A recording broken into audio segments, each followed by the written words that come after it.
Hi, everybody. It's Alexa here with the Whole Horse Apprenticeship, and we're here for Module 2, our live webinar with Breanne Ellison, and I couldn't be more excited about this incredible topic that we get to delve into tonight. I have been an equine body worker for a long time now, but Breanne has taken it to a whole other level and is really starting to hone in on some of these places that are a little bit of like mysterious for us as horse stewards and even body workers. So this is one particular area that Breanne, you're going to be diving into today about the high O8 and the TMJ upper cervical that I'm totally fascinated by, and that also is like perplexing. So very, very excited that you're here and sharing. And Breanne is I have her out to work on Diva. I don't let very many people work on Diva, but she is incredible, incredibly intuitive, and an awesome teacher. So I know you're all going to absolutely love what she has to share tonight. So Breanne, thank you. Thank you for joining us. She's joining us all the way from like 20 minutes from me. Hello, everybody. We have a valley full of amazing talented people, and and this is her very first ever webinar, so A little bit nervous, but yeah, I'm pretty excited about this. Awesome. So Breanne, I'm gonna turn it over to you. I'm just gonna do one thing here. There we go. And tell us a little bit about what you're gonna share tonight. Hey, hi everybody. Thank you for having me. So tonight we're going to talk about the highlight apparatus, the TMJ, which is the temporomandibular joint, and the upper cervical region of the horse. I'm just going to go through the PowerPoint here so you can follow along. That's me with Rosie, one of my client horses. So I'm an equine body worker, as Alexa was saying. I do some energy work. I'm a horseback rider and an animal lover. I also call myself a mompreneur because I have a little 2-year-old son who is in the next room. So if you hear any little noises, that's him. Mm-hmm. So today, the topics we're going to go through, like I said, is the highlight apparatus, TMJ. We're going to talk about the teeth and how they affect that, the upper cervical area, and the energy of the horse. So issues and imbalances that you may find in these areas, you may see that the horse has trouble coming onto the bit. You may notice some head tossing, maybe refusing to take the bit. So, those horses, when you try to put the bit in their mouth and they're just not into it, they don't really want that bit there. A really big one that I see with the horses I work with is the inability to come into a proper frame, to really use their body properly. And you see this especially with the dressage horses when they're really, really focusing on these things, to be able to lift the lower area of their cervical region and bend and flex at the pole. So these are really big things that as riders we struggle with because we want that beautiful smooth flexibility throughout the whole body. And when there's issues up in the hyoid, TMJ, and the pole, you just don't get that relaxation throughout the rest of the body. So another thing you'll see is unwilling to perform. So just, not really wanting to do their job, show up for what you're doing with them. You'll see a tense horse often, or a stressed horse, and an unhappy horse. Those things can be, you may notice and you may not. Sometimes it's as subtle as just seeing, I don't know if you've noticed the eye of the horse and that look of that pain face, or they sometimes look like they have a headache. Or they just, their lips are really tight. You may notice that in the horses when you're looking at them. So somebody that I've learned a lot from and really value the knowledge of is Dr. Kerry Ridgway, who you may have heard of. He's a veterinarian and he does acupuncture, a lot of body work, very, very skilled and knowledgeable man. So he's noticed that 70% of the horses in his practice, they've shown some degree of pain in the TMJ joint. So it's a big deal for these guys. So some causes can be dental issues. That's the number one thing, is when a horse has a dental imbalance. All the area around their head and neck, that really suffers when they have a dental imbalance. Bitting issues. a rider with hard hands. So, you know, jerking on the reins. It could even be as, you know, someone with really good intentions, but maybe they have uneven hands, right? We're all dominant in one hand, most of us on the right. So oftentimes one side is holding in our reins more, and the other side is a little bit more flexible. And often we're not even aware of that, but it does create these little imbalances in the horse's body. So just something to be aware of. Ill-fitting bridle. So, you know, if your noseband is too tight, you know, sometimes the really, really skinny bridles, they can put pressure on the horse. An ill-fitting saddle. So sometimes people don't realize that, but with an ill-fitting saddle, it doesn't only affect the back of the horse, it also affects the rest of the body as well and can create pain and tension up around their head and neck. Sometimes using tie down side reins and running reins can also create this tension. Or a horse that just happens to hold tension in their jaw. So, you know, if you think of yourself when you get stressed or things are going on in your life, where you hold tension, often people will clench their jaws. And in their, you know, upper cervical region as well, it tends to get really tight. So a horse under any kind of pressure or just a stressful situation will create some tension up in that area. Another thing that I run into also that causes some issues in the area is feeding practices such as hay nets. So that's always a really interesting discussion. You know, hay nets are so great for a lot of reasons. You know, it's good for digestion and saving your hay, but sometimes you have to be careful with the placement of the hay nets. Oftentimes, horses who have a hay net placed too high, they can end up having some imbalances in their upper cervical region. So just a few reasons. There's, you know, I'm sure you'll find lots more, you know, reasons for tension in that area, but these are some common ones you may see. So the first area I wanted to talk about, which I'm really passionate about, is the hyoid apparatus. And you can see, I don't know if you guys can follow my mouse. Oh, no, you can't. Okay. So that little bone there, that little apparatus that you can see those big muscles attached onto there, that's the hyoid apparatus. And I'm really passionate about this area because I find a lot of people aren't really aware of it. But in most horses that I work with, I will see some reactivity in this area. So the hyoid apparatus is a little cradle of bones, and it rests in between the jaw. So I'll refer a little bit back and forth today from the jaw to the mandible. That's the name that we call, what we call the jaw is the mandible. So it rests just inside the jaw there.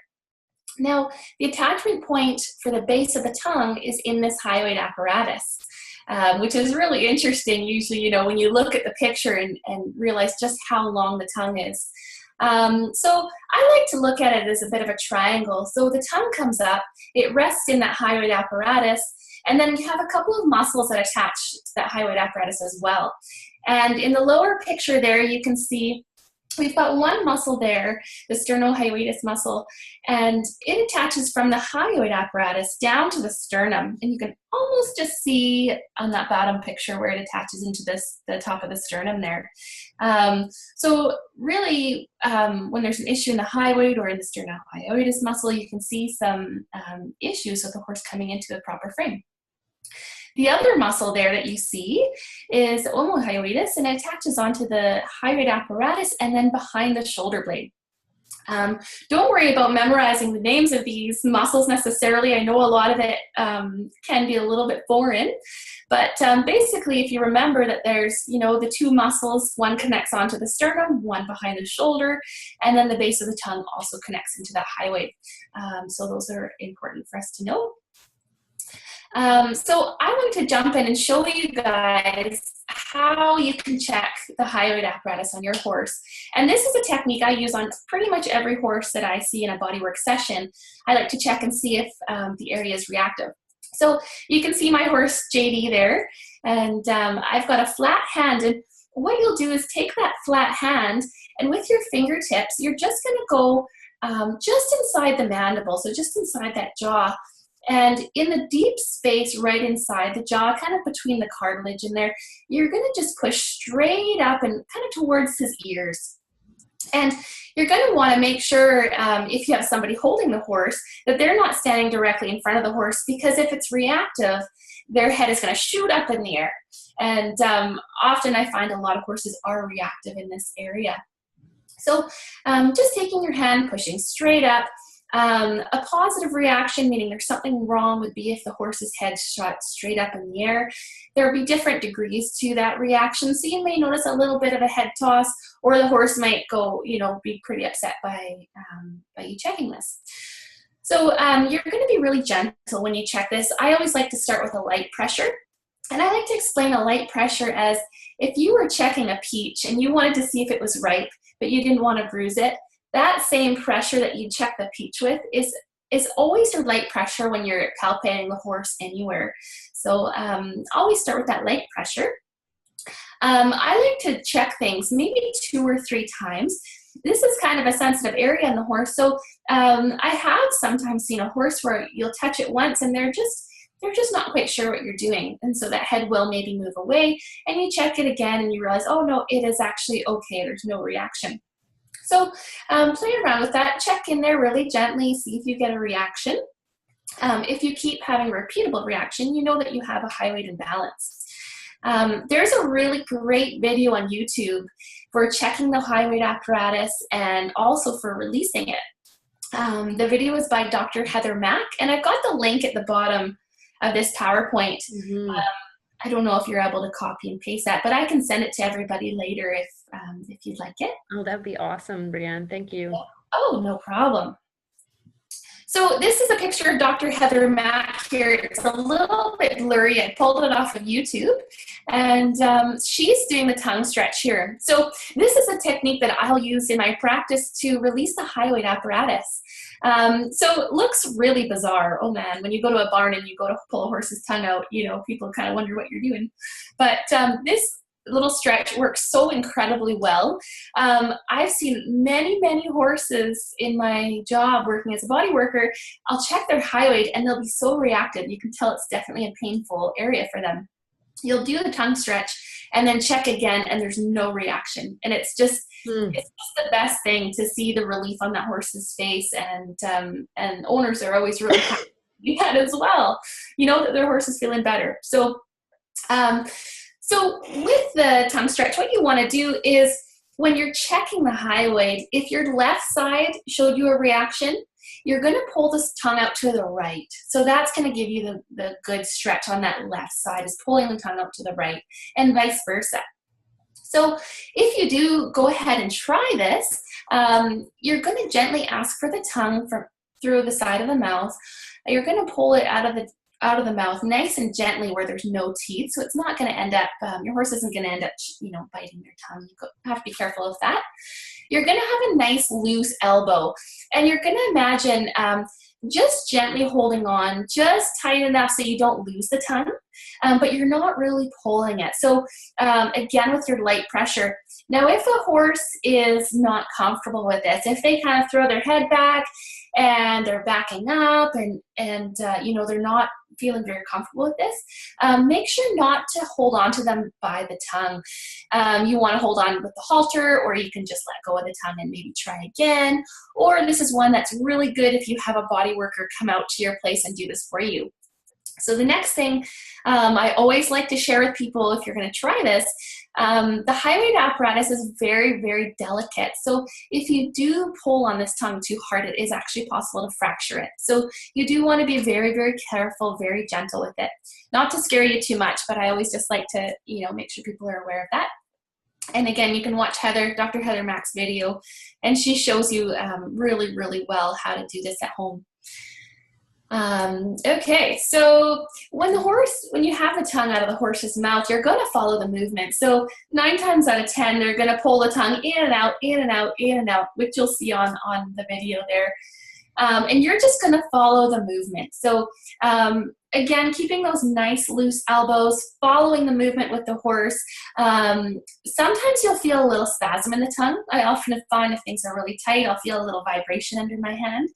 And that's, that just shows you there's some tension there.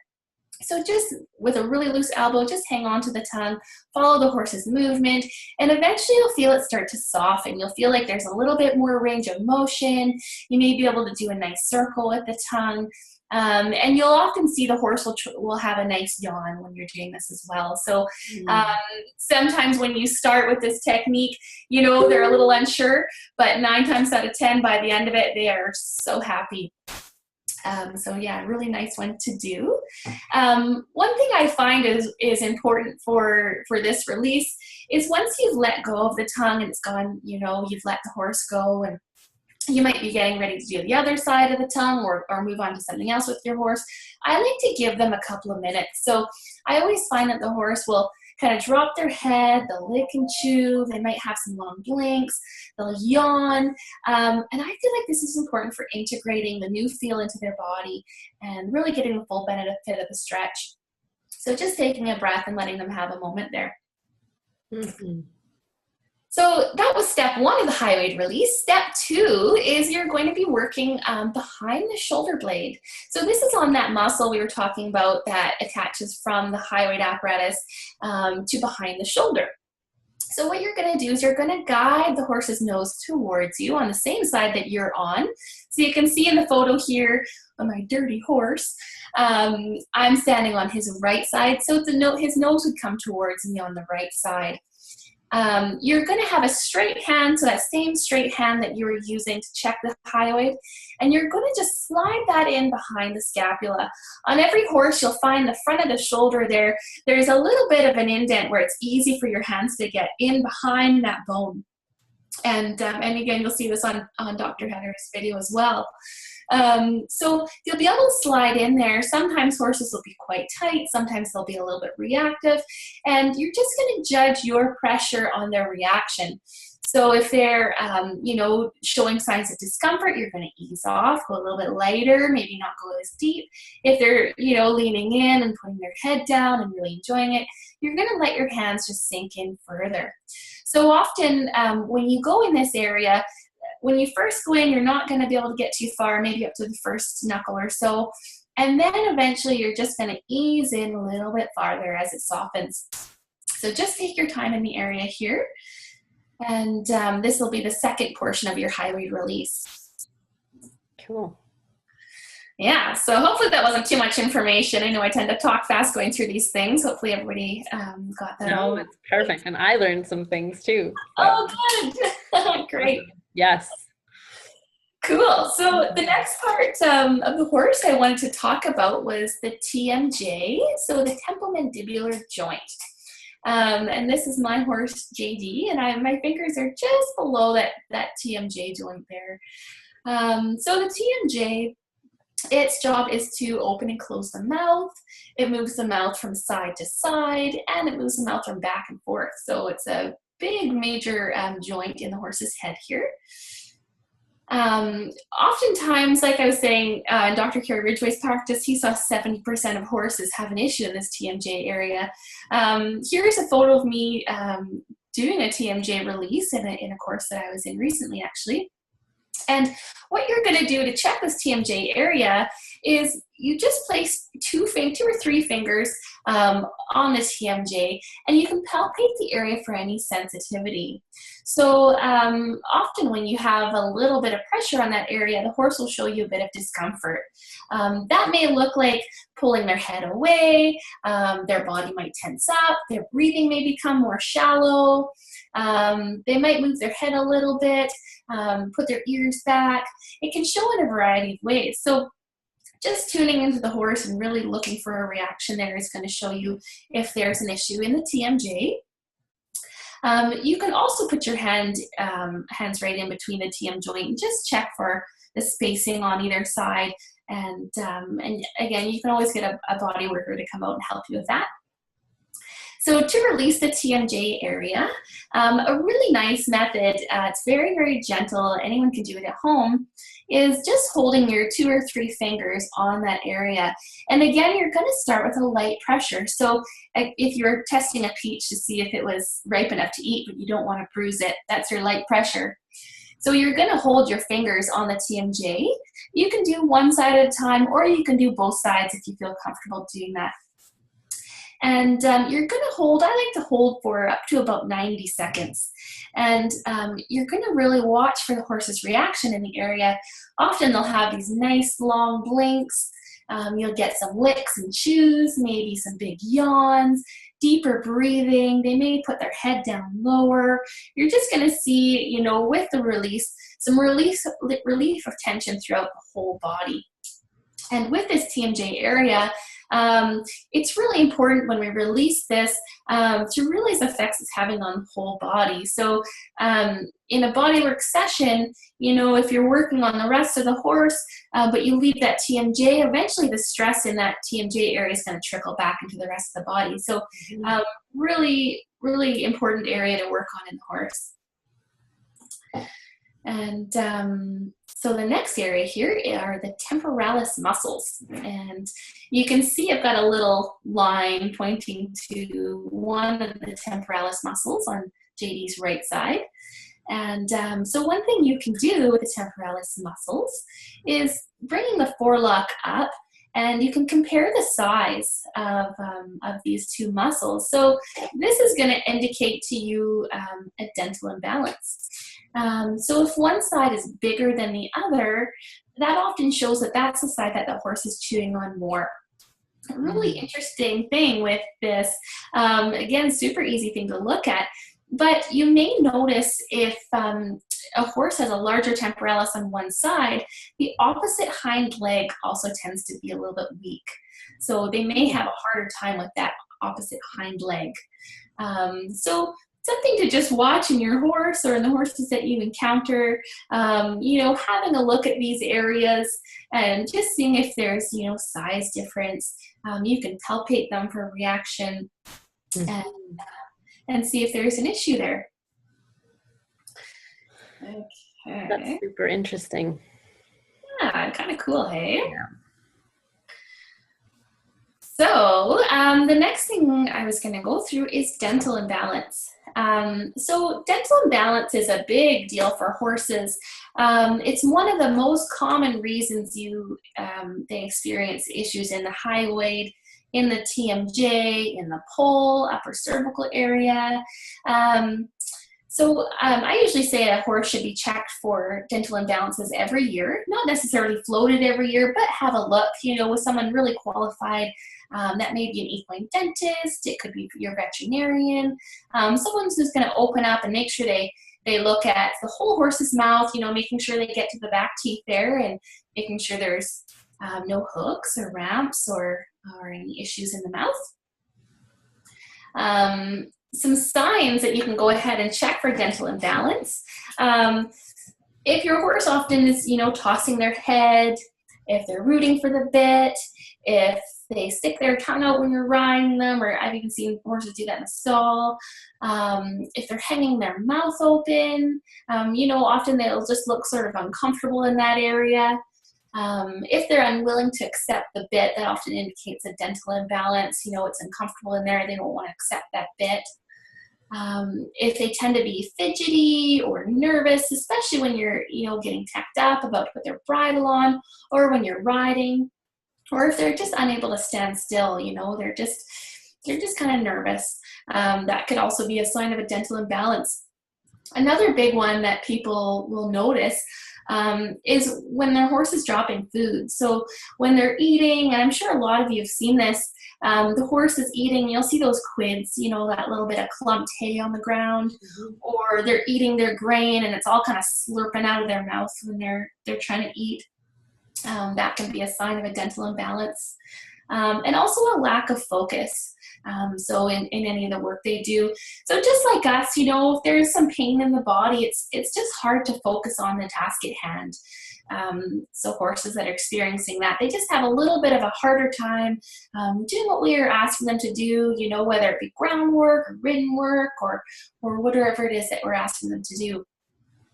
And with body work, I always, you know, remind clients too that, when we're releasing muscles and softening all these areas in the body, we're doing so well, making lots of progress. If there's dental issues in the horse and they don't get addressed, all those areas of body work that have been released are likely to come back, and fairly soon. And I mean, the same goes for, an ill-fitting saddle or something like that. So, it's great to treat the symptoms, but you also want to get to that root problem. So dental issues are one of those big things that you want to make sure are looked after. Mm-hmm. I've got a picture of a child on there. I was going to put a picture of a horse in there. I forgot to change that on the PowerPoint. That's not my child. I don't know who that is. Anyhow, checking for dental imbalances. So something that you can do is if you run your hands along the masseter, so that big muscle on the jaw of your horse, just run your hands all along there. If you notice any kind of reaction, so just like what we talked about before, the horse, turning their head away, tossing their head up, backing up, moving away from you, pinning their ears. Often the way I see it is they just don't want to be touched there. It hurts. So if you have a repeatable reaction, again, try it a couple of times. You don't want to do it maybe 5 times because it hurts, but maybe try 2 or 3 times. And if you have the same reaction every time you touch that area, then, it might be something to think about, that you may have a hook there. So a sharp point on a tooth that's sticking out and poking into that cheek. I've heard of a lot of horses, none that I've known myself, but out there in the world actually being euthanized just because of dental imbalances, because people often don't realize that that's all the problem is. So when they have these dental imbalances, they can have all sorts of behaviors they're showing, and like we talked about before, but also, bucking and rearing and all kinds of nasty stuff that gets you hurt. So yeah, have a look at those cheeks and see if you feel any sore spots in there, and that will indicate a dental imbalance. Okay, where are we at here? Cool. So next thing that you can do when you're checking for dental imbalances is, again, looking at that temporalis. So if one side is bigger than the other, and these are the muscles that we saw in a couple slides ago. You'll see them bulge out when the horse is eating. Sometimes that's a good time to have a look at them and see which one is bigger. You can also run your hand across them and just feel. Sometimes it's hard for people to see, but it's easier for them to feel which side feels bigger. Mm-hmm. And same goes for the masseter muscles. So on either side of the jaw, those big cheek muscles there, those are your masseter muscles. You can see if one side is bigger than the other. Same thing, that indicates a dental imbalance. And it also usually indicates that that's the side that the horse is usually chewing on, because they can't move their jaw properly. You can palpate the TMJ, like we were talking about earlier, for discomfort. That if that's an issue, that often indicates a dental imbalance. You can open up the lips of the horse and look at those incisors. One term that's often used with horses is that they're long in the tooth. And that's something that domesticated horses will become, is long in the tooth, or those incisors. They just, they're constantly erupting the whole life of the horse. And if they're not getting filed down or ground down from when they're eating, they just keep getting longer, and they end up having a bit of an angle to them. So important to look after those with your equine dentist or your veterinarian. Interesting thing is, horses in the wild, they've seen, often don't have that same issue. And the one reason that, with my research I've seen is that because the horses in the wild, they're often eating grass all the time. And the silica in the grass they're getting is often wearing those teeth down for them, especially those incisors, those front teeth that you're looking at. So our horses, our domestic horses who are grazing, are usually a little bit better off than our horses who are only eating a hay diet. So just another thing, to think about and look at. And next thing you can do to check for a dental imbalance is if you scissor the top and bottom of the jaw, And I wish I had a photo of this for you or a video, but if you hold on to the bottom jaw and also the top, the bridge of the nose, and you move it back and forth, so side to side, if you imagine a horse when they're eating, they're always they're grinding their food, right? Their jaw is kind of, it's not up and down like us. It goes in a bit of a circular motion. So checking the scissor back and forth with the jaw from your hands, you should be able to move the top and bottom jaw away from each other about a half inch either side or more. So if you're not getting that movement, you know that there's some teeth that have maybe grown up, you know, are worn off. So you've got those little hooks that are catching on the teeth, and the mouth can't move properly. So some things for you to look at in your horse. Those are great suggestions. Thanks, Breanne. Thank you. So the next thing I wanted to talk about, I just realized we're flying through this. I was going to say, yeah. Sorry, guys. I hope everyone's keeping up. I know we're going kind of fast here. But so the next thing I wanted to show you guys was checking the space between the first cervical vertebrae, which I'm going to call C1, or you could also call it the atlas, and the mandible, so the jaw of the horse.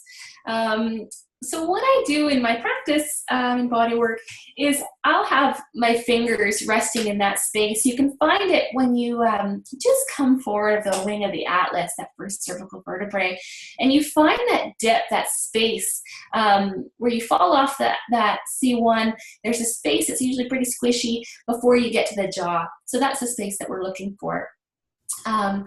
What you'll do is make sure the horse's head is nice and straight.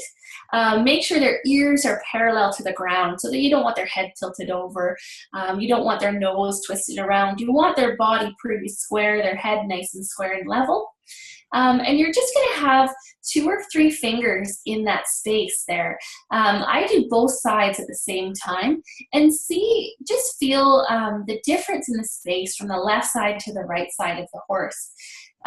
Interesting thing I've found in the horses that I see is I'd say most horses have a restriction on the right side. And something that I'm, kind of constantly doing research on is wondering why it's on the right side for most horses. A couple of theories for that one. Originally I thought, okay, most of us riders are right-handed, so we're probably holding more on the right, making that a little bit smaller of a space continually. Another theory that I was discussing with a trainer, just food for thought, is she said, what she sees is most people are right hand dominant, which actually makes them more flexible in that right hand, but braces on that left hand. And so what she sees is that left shoulder will drift out. So say you've got that left hand really tight, the right hand's flexible, your left shoulder ends up kind of drifting, and the nose ends up going to the right. So another interesting little theory, just to take, when you're riding, to notice if you're seeing those things in your horse, or I even like to go to, horse shows or whatever, and just notice what's going on with the horses and, what they're continually doing. So you can go ahead and check that space. You should be able to fit 2, sometimes 3 fingers in that space, depending on the breed of the horse. Some horses will have a larger space there, some will be smaller. What you're looking for is an even space from left to right. So when I check that space between C1 and the mandible, on the right side, it should be the same width as C1 to the mandible on the left side. So if it's not an even space, which I find is pretty common with a lot of horses, it shows you that either C1 has shifted forward or the mandible has shifted back. So that's something we'd call a chiropractic subluxation. So in that instance, you'd want to get a hold of a body worker or a chiropractor, or what I usually recommend is both. Oftentimes I find a body worker can soften the muscles in the area, restore some function and range of motion, and the chiropractor has an easier time coming in when those muscles are soft and making a chiropractic adjustment to make sure that the horse is balanced from both perspectives. So that is the space between the mandible and C1. A stretch that I like to do for this area is if you're standing facing the horse, say for example you're on the left side, you'll use your right hand and you'll just place it on that masseter muscle, so that big muscle of the jaw. And you can see in the picture of this horse, you can see that well-defined cheek there. So that big area on the side of the horse's face, the jaw there. You're going to push that away while your left hand goes on the bridge of the nose and guides the bridge of the nose towards you.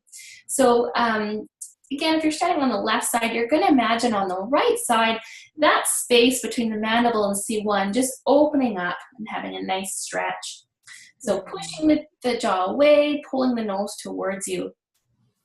I always say with horses, when you're doing any kind of a stretch, you're always really going to watch for their reaction. So when you first do this, if they really toss their head and they're uncomfortable with it, try going a little bit less with your stretch. Sometimes just start with, moving it about half an inch or even less than that, getting that horse really comfortable to doing this stretch.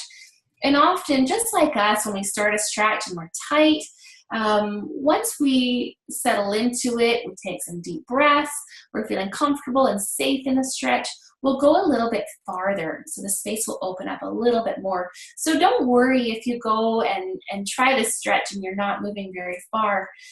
That's pretty normal. So try this on both sides. I usually like to do, the left side and the right side. You can do this before a ride. You can do this after a ride. Part of your maintenance routine. A really good resource to look up for this is Dr. Deb Bennett. She's a really great resource in the horse community that I've taken some classes with. And you can look up on her website. She talks about the head twirl, which is very similar to this technique. So just another resource for you to put in your toolbox. Okay, so stress and tension. So this is a really big one. And I see it a lot in the ridden horse. And I think it's a topic that's becoming more common for people to notice these days. But it's also an area that I find people are often still, I don't want to say blind to, but they just don't quite see the tension in a horse. And I think it depends on your training and the communities you've grown up in. Sometimes it's just not something that we become aware of. And I know myself as a young horse person, when I had my first horse, I probably would never notice, the kind of tension in horses like I do today. But something that I see a lot is tension in the pole and the TMJ area, in the ridden horse. So I always say, if we're looking to have a nice, relaxed horse who's willing, who's flexible, who's able to, perform the movements and maneuvers we're asking, you have to have almost zero tension in that body. And that starts with that pole and upper cervical and TMJ area. So just another thing to look for in the ridden horse is watching for signs of tension. So when you can see in this picture, you can notice the eye of this horse. And this is a random photo I've pulled off the internet, so I hope this is nobody's horse that's on here. But, could have just been having a moment. But anyways, you'll see that eye, is not soft and relaxed. The lips will often be tight. You can just see through the muscles, they look a little bit more rigid rather than soft and flexible. You can see in the facial expressions on horses, when they're experiencing some tension, they just don't look happy and relaxed. So just something to really notice in our horses.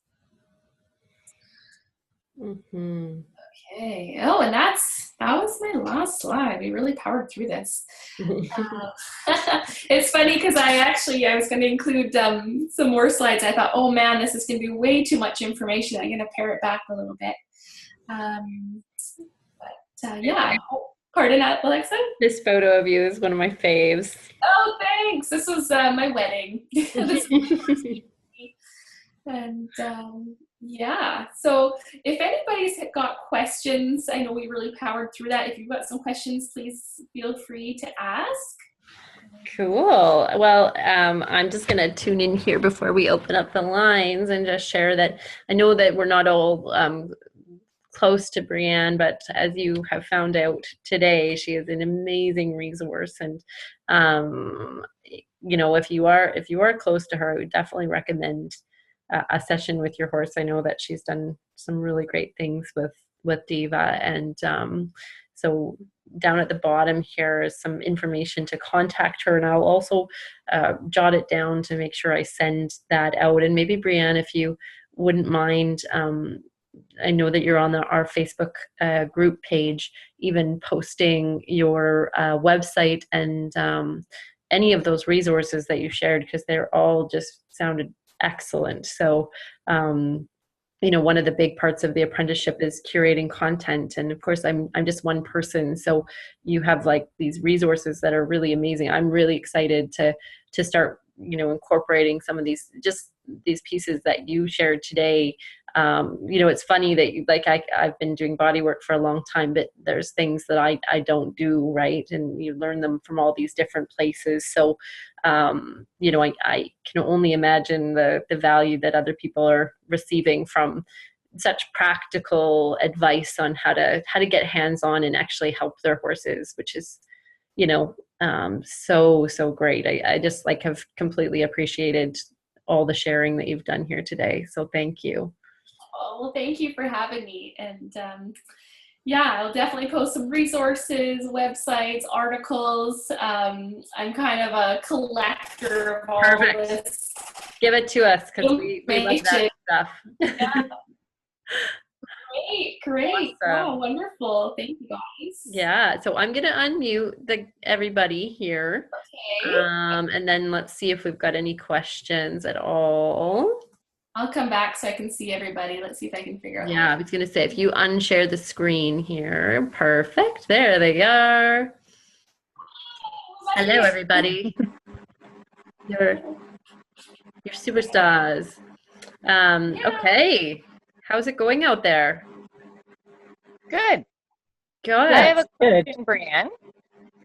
When you're dealing with the hyoid bone, my mare had that this spring. How do you know which side it is stuck on?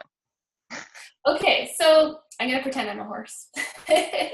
So when you're checking the horse, when you bring that hand up and you're going to put it right inside the jaw there and push it up to see if they're reactive, if I push up on their right side and the head goes up like this and they look uncomfortable, that shows me that the right side is reactive. So then I would go onto the left side and I'd pull the tongue out on the left side. Okay. So to get that big stretch on the right side of the tongue. Does that kind of make sense? That makes perfect sense, yeah. Good. It was really amazing how that interacted to the sternum, and her trouble with haltering, throwing her head up. It was amazing. Yeah, it's pretty wild stuff. I find, you know, it's this little cradle of bones, and then like when I first had my horse, I had never heard of it until I started body work, and I find I'll, you know, often ask clients, you know, okay, have you heard of the hyoid apparatus? And they go, what are you talking about? Right? But yeah, it can be a really big deal in the horse. Mm-hmm. Cool. Awesome. Any other questions? I actually have one. Great, Dan. So just a couple weeks ago, I had to have the vet out to work on one of my horse's teeth. And we had a long discussion about hay bags, and he showed me how it changes if you have the hay bag high, which I did. Yeah. How it changes the angle that their teeth join together. Yes. And then we also talked about the pole, and he said he didn't know what might happen with that. And so I think it's great that I get to learn this. Cool. My question is, I have a horse that she's super fat right now, and I need to feed her with hay bags because otherwise she's just really, the stress is just too much for her. For sure. Watching everybody out in the field and not being able to eat. And so I've lowered the bag down to the bottom rail on my fence, which would be probably a foot off of the ground. Yeah. Does anybody here, do you have any suggestions about what I can do to get it lower and have it so that she's not going to hook herself on it or throw it? Like, we had a horse here, the owner put rocks in the bag. Oh, and the horse would throw it everywhere, like out of its pen, and so that I don't really want to do. Because knowing this horse, she'd toss it at someone. So I have a great solution for that. I had the same problem. And I made feeders, plywood feeders, and with clips on the bottom so I can clip the slow feed hay net in the feeder, and you just screw it to the fence. And that way their head's all the way on the ground, but they're not eating off the dirt or any, because I have all sand. And it works great. Okay, so say that again, Teresa. So you have did you say plywood? Yeah, I just made a plywood box and I put U-bolts in with clips that I can just clip the hay net to, so it holds it in the feeder, because my horses, when I put hay in the feeder, they just tossed it out onto the sand. Right. And so it holds the hay net down, but they can't throw the feeder around, and it holds the hay net. You put 2 clips, one on either end, and it holds it down, and they're eating at a natural level. Could you take a photo of that and post it? Yeah. Sure can. Yep, I will post it on the Facebook page. Fantastic. Thank you. That would be great. I did something similar with mine, and I can put a photo up of it. Thanks, Taisha. I'm interested, Breanne, in your, I don't know if you've heard of Sharon May Davis. She's an Australian lady. Yep. So she's known as the Bone Lady. Yeah. She's really pro hay high. Yes. Yes. To help with hoof issues and other postural stuff. So I've sort of had mine. It's funny, Alexa and Rachel will get this because I'm only little. I've had mine as high as I can reach the hang, which isn't very high when you're only 4'10". But I've noticed that since it's been high, and I've had it quite high, and then I've lowered it a little bit, and it's sort of in that, I suppose at the moment where it finishes now, it's probably around chest height for your average sort of 15 2-hand horse. I've noticed that my 14 2-hand pony is very like rub me around her TMJ. Okay. And I'm just curious if you know, like, is there an ideal height in relation to the height of the horse? The problem I was having with the tubs I was using on the ground, similar to what Teresa's used, is in winter they'd fill with water, and then the horses would just like, me, I'm not eating the hay because it's so soggy. So, really interesting topic. So I've actually done a bit of reading on this recently, which is interesting that it's really coming up today. From a body worker perspective, and talking with other body workers, there's actually a lot of controversy over this whether to have it high or whether to have it low, and not in a bad way, but in a research kind of a way, which is really cool because we're all looking at what's going to best suit this horse, and of course we want to have the answer and say, okay, this height is the perfect height. The best research article that I've read recently, and I think it may have even been from Sharon or someone around her group. They were saying, what they see from their studies was horses in the wild, they'd have a mixture. So they're grazing most of the time, right, on the ground, but they're also foraging. They're pulling things off the trees, they're eating off of bushes. So they're really getting that full range of motion all the time. So my personal opinion is I think it's good to have that variety, and that, can be easier said than done when it comes to, okay, I'm working full time and have to get my horse fed kind of a perspective. But with my personal horse, what I'll do is I do have some of his hay in the hay net. It'll be, say I'll have one flake in there. It'll be, I don't know, it might start about wither height. And then as it slowly empties, you know how they'll drop lower and lower and lower. Then he'll have the rest of his hay in a feeder that it's on the ground, but it's kind of contained. It's just some 2x6s around it. So he's eating off of the ground. And that's sort of what I've done, just to have that variety for them. What I always like to encourage too is look at your individual horse, because I always find it, you know, you can have all the research and all the suggestions in the world, but I always find it's important to look at your individual horse, and if they are showing signs of TMJ issues, of cervical issues, of, you know, tension around this area, then I would suggest, you know, might maybe change where your hay is and see if you have noticed an improvement. And, you know, experiment with that a little bit. Okay, cool. I could probably give them the option. Yeah. Like I can have some high and some low. Yeah. I mean, they've got grazing, so they've always got the option to walk off and graze. But Nice. we're in the process of changing our paddock system, and so in doing that, I can then factor in high hay, medium high, and ground high, and just watch who chooses what. So I've got the luxury of being at home to watch them. And the other thing too is even the size of the holes in your hay nets. You know, I know some people really love the tiny holes because their hay lasts a lot longer. But some horses, you know, especially those real furious eaters that really rip it out like this, you know, sometimes that alone can create more tension in there as well. So that ripping motion. So, you know, and I've seen some horses where they're just more frantic to get at their hay, and they've got this kind of angry face and they're ripping that hay out. You know, I feel like that really creates a lot of tension in itself. So changing the size of the holes, you know, maybe having the larger holes, you know, or for some horses that are really, no matter what size of the holes, they're really viciously pulling it out. Those kind of horses may be better to not have a hay net.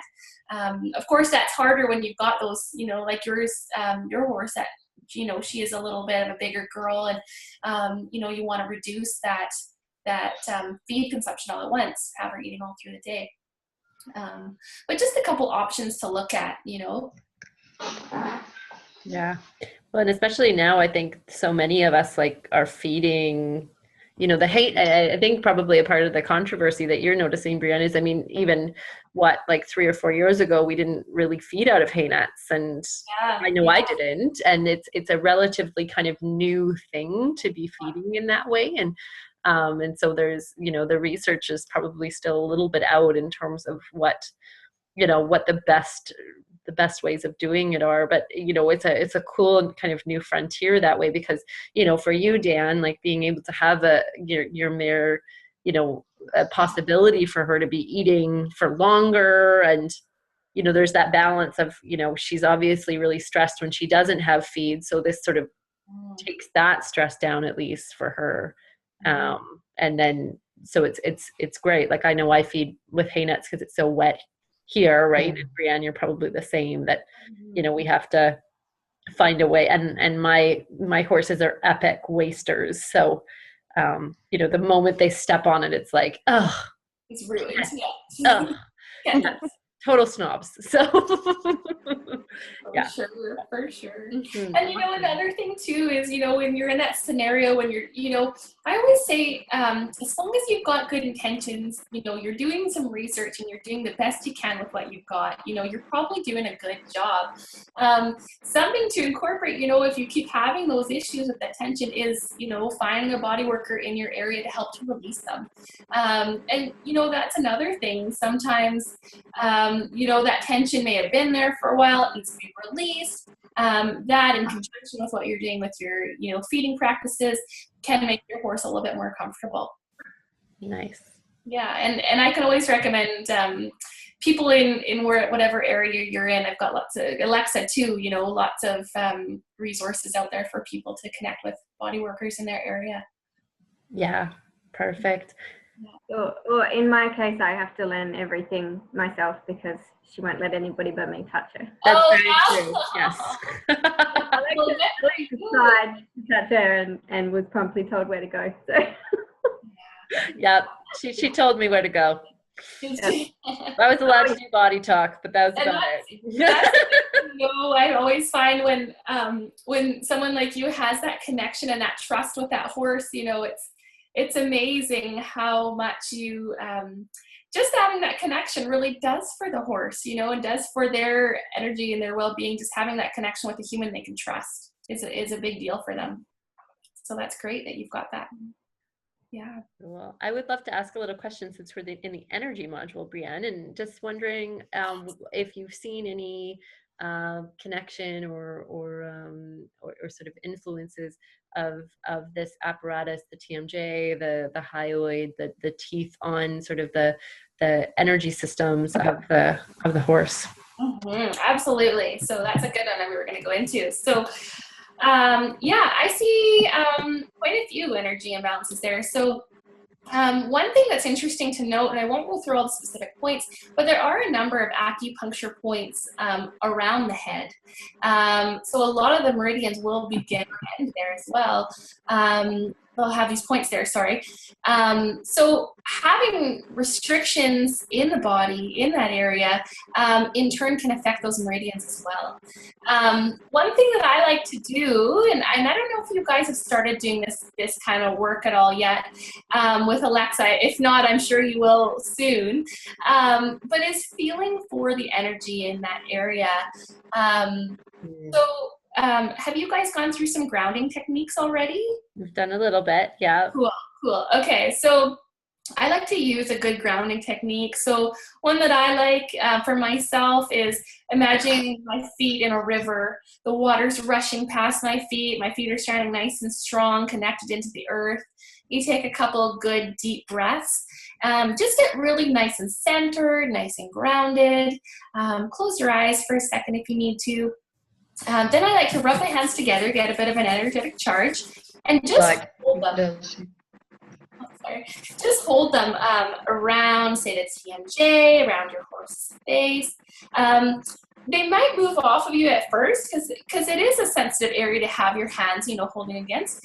But, change your angle, change your position, see if you can find a comfortable spot, and then just start moving your hand throughout the, just maybe an inch or so away from the body. And you can feel for energetic restrictions.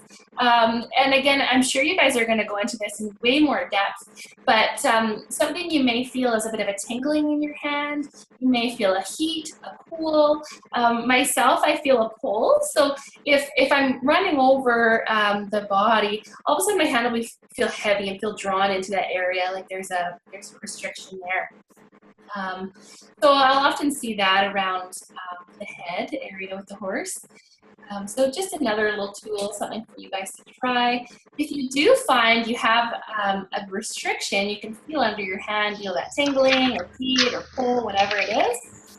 Just hold your hand there for a few seconds, could be a minute or two, and see if you can feel a change. So a change may feel like a temperature difference. It may feel lighter. It may feel like all of a sudden your hand can move by that area a little bit easier. And this is working with the energy field or the aura of the horse and just removing the blockages in that energy field. Thanks, Breanne. That's awesome. Yay. Okay. We probably have time for maybe one last question if anybody has one. With a question at all? Awesome. Good. That was fabulous, Breanne. So much great information there. I'm sure, I don't know about you all, but I think I'm going to go back and rewatch it. Oh yeah. And I wonder, Breanne, if you think it might be a possibility for us to potentially get the PowerPoint? Yeah. Sure. Would that be a possibility? I know that's a big ask, but there was so much great information and pictures and things. So, absolutely. Okay, so I will figure out a way to get that file. I might even be able to upload it on the. That's actually. Oh yeah, that's a great idea. Okay. It might be too big, but I'll try to get it on there. Okay. Yeah, that's awesome. Okay, so we'll do that, and Breanne has all sorts of amazing resources. And I don't know about. Did you all learn some good stuff tonight? Oh yeah.